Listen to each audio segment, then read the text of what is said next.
Horror कहानियां थी। कौन थी वो? मैं 8 महीने की प्रेग्नेंट थी और अपनी डिलीवरी के लिए अपने मायके गई थी।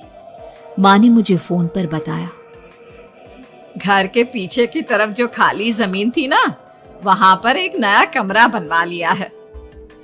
इतने सालों के बाद जैसे ही अपने घर में कदम रखा, कुछ अलग सा लगा। माँ, ये घर के पीछे की तरफ नया कमरा बनवाने की क्या जरूरत थी? अरे बेटा, घर के पीछे दूर दूर तक खाली जमीन है। तेरे पापा को कई दिनों से लग रहा था कि यहाँ पर एक कमरा बनवा लेंगे तो ताजा हवा मिल जाया करेगी। अब तो ये सब छोड़ और चल जल्दी से दूध पी ले। माँ, मैं थोड़ी देर में पी लूंगी, आप सो जाओ। मैंने दूध का गिलास उठाकर उस खिड़की में रख दिया। पता नहीं कब आंख लग गई। अचानक से खिड़की के पल्लों के खड़कने की तेज आवाज आई। दूध का गिलास धड़ाम से जमीन पर आ गिरा। जमीन पर गिरते ही दूध का रंग लाल हो चुका था। मैंने खिड़की से झांक कर बाहर देखा। चारों तरफ धूप अंधेरा था। उस अंधेरे की तरफ से कुछ आवाजें आ रही थी, जैसे छोटे बच्चे आपस में खिलखिलाकर मस्ती कर रहे हो।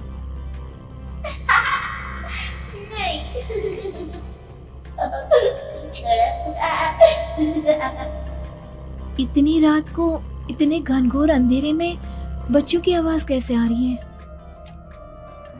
घड़ी में वक्त देखा तो ठीक 12 बजे थे। देखकर मैं सन्न रह गई। बुरी आत्माओं और भूतों की कई कहानियां मैं सुन चुकी थी। वक्त भी कुछ ऐसा ही था। ऊपर से मैं प्रेग्नेंट। सुना था कि ऐसे वक्त में अक्सर बुरी आत्माएं औरतों का पीछा करती है, तो क्या मेरे पीछे भी? पसीने से तरबतर बड़ी मुश्किल से, जैसे कांपते हाथों से मैंने उस खिड़की को बंद किया। जल्दी से जल्दी उस कमरे से बाहर निकलकर माँ के पास जाने के बारे में सोचा, लेकिन जैसे ही दरवाजे की तरफ पलटी, लगा कोई साया हवा की स्पीड से दरवाजे के सामने से गुजर गया। मेरे गले में अटक कर रह गई।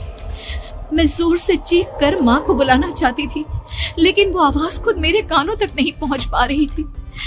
तो माँ तक कैसे पहुंचती? खिड़की के पल्ले एक बार फिर तेज हवा के झोंके से धड़ाम करके खुल गया और पूरी ताकत से मैं चीख पड़ी। जानती थी मेरी चीख की आवाज सुनकर कुछ ही सेकंड में माँ वहां पहुंच जाएगी, लेकिन ऐसा कुछ हुआ ही नहीं। मेरा कलेजा डर के मारे फटा जा रहा था। आखिर माँ ने मेरी आवाज क्यों नहीं सुनी? इतनी गहरी नींद में तो माँ कभी नहीं सोती। ठीक पीछे खुली हुई वो खिड़की। मुझ में इतनी ताकत नहीं बची थी कि मैं पलटकर उस तरफ देख भी सकूं।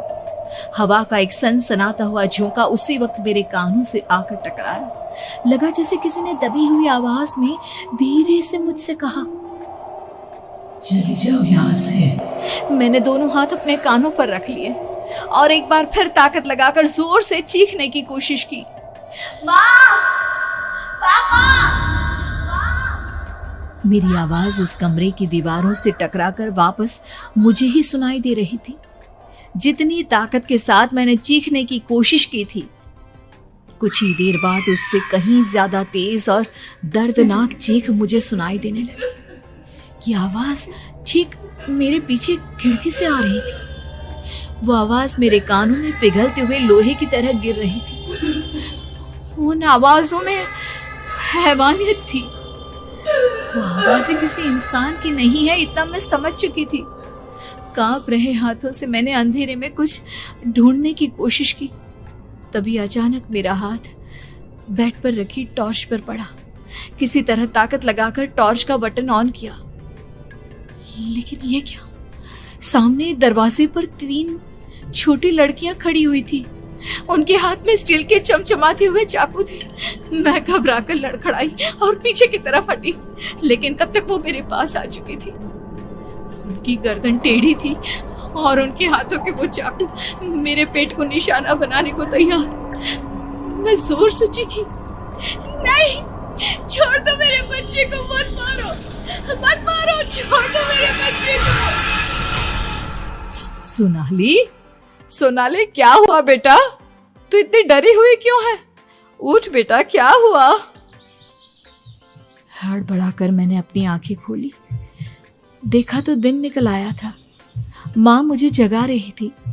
मेरा चेहरा पूरा पसीने से लथपथ था। क्या हुआ बेटा, तुमने कोई बुरा सपना देखा क्या? मैं अभी तक अपने पूरे होश में नहीं थी। वो मेरे बच्चे को मार देगी माँ। वो लड़की मेरे बच्चे को। मैंने घबराकर अपने पेट को छुआ। सब कुछ ठीक था। और वो दूध जो रात को यहाँ पर गिर गया था, उसका रंग लाल हो गया था। माँ ने हंसते हुए दूध का गिलास मुझे दिखाया। तुमने दूध पिया ही नहीं, पूरा का पूरा ऐसे ही रखा हुआ है। तुमसे कहा था ना सोनाली, सेहत के लिए लापरवाही ठीक नहीं बेटा। लेकिन मैंने तो सब कुछ अपनी खुली आंखों से देखा था। ये सपना कैसे हो सकता है?